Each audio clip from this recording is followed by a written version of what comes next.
বৰপেটা জিলাত বিভিন্ন ধৰণৰ পৰ্যটক আৰু চৰকাৰী বিষয়াসকল আহি থাকে। বিশেষকৈ বৰপেটা সত্ৰ আৰু ইয়াৰ ওচৰত থকা সত্ৰ অনুষ্ঠানসমূহ চাবৰ কাৰণে দৰ্শনৰ কাৰণে ভক্তসকলো আহে।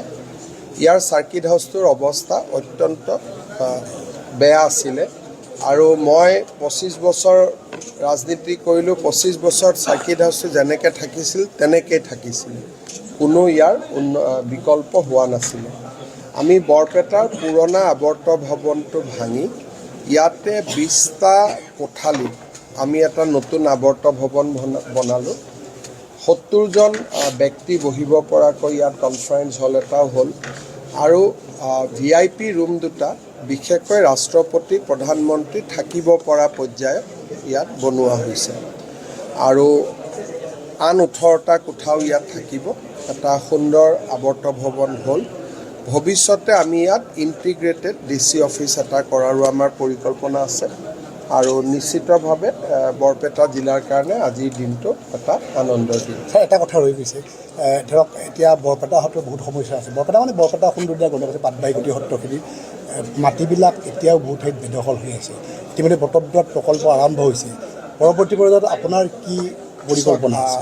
ইয়াত বৰ্তমান আপোনালোকে জানেই যে আমি পাটবাউসীত 2খন সত্ৰৰ উন্নয়নৰ কাম চলি আছে আৰু আমাৰ সোণপুৰা ভেটিত কাম চলি আছে। ভৱিষ্যতে সুন্দৰ দিয়াটো মোৰ পৰিকল্পনা আছে, বহৰীতো মোৰ পৰিকল্পনা আছে।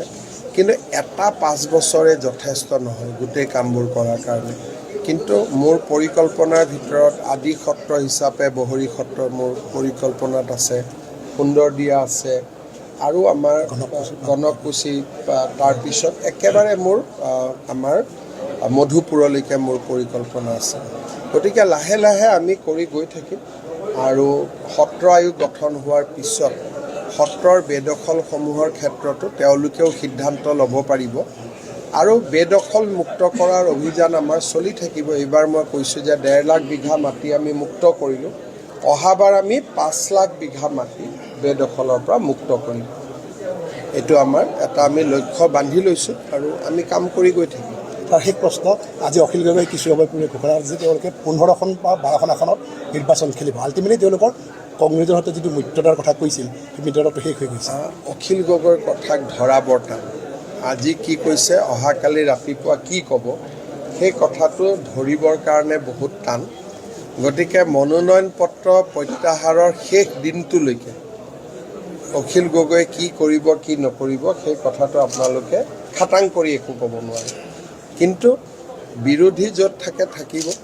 কিন্তু বিজেপি, আমাৰ AGP, BPF, গণশক্তি, ৰাভা যৌথ মঞ্চ, আমাৰ যিটো পৰিকল্পনা সেইটো খুব সুন্দৰভাৱে চলি আছে আৰু আমি নিশ্চিতভাৱে